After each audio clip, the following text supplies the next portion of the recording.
I'm Tony Katz with the Bolo. Be on the lookout. Be on the lookout for Nancy Pelosi to tell you why the $3.5 trillion infrastructure package will now be less money, and after all, that's all they wanted to begin with.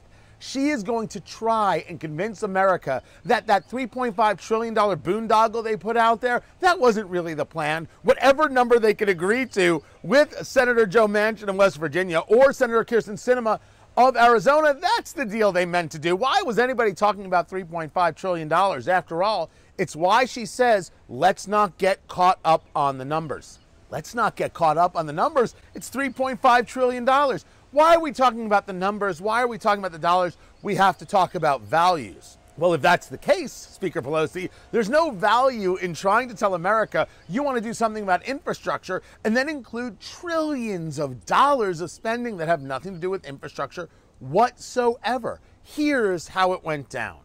They thought they could ram it through utilizing budget reconciliation, right? So that's a budget process. It's a different kind of vote. You don't have to have the 60 votes to start the debate or stop the debate. You just get it through, and they have 50 votes plus the tiebreaker in Kamala Harris, the vice president, and they can get it done.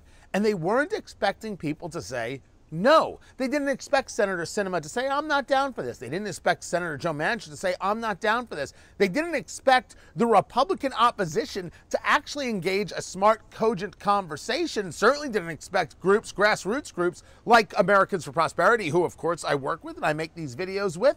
They didn't expect them to really reach out to people with hashtag #EndWashingtonWaste and discuss this subject so honestly, so openly, so clearly in a way that Americans understood that this wasn't infrastructure. They got beat.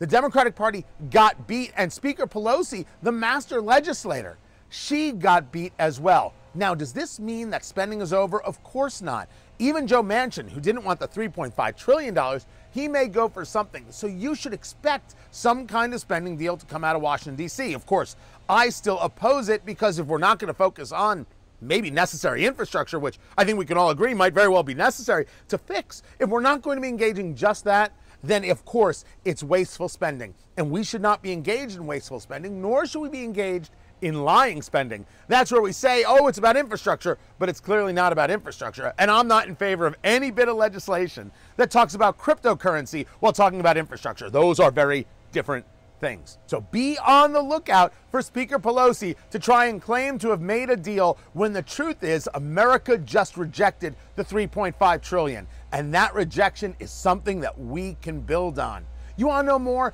Check out Americans for Prosperity wherever you are. Look, Republican, Democrat, this is about subjects we can agree on. If you're a conservative, you're a liberal, if you think the spending is too much, then we can come together on this one subject. And you know what? That's a pretty good start for a world that thinks we all have to be so completely and totally divided. Americans for Prosperity, check them out. I'm Tony Katz.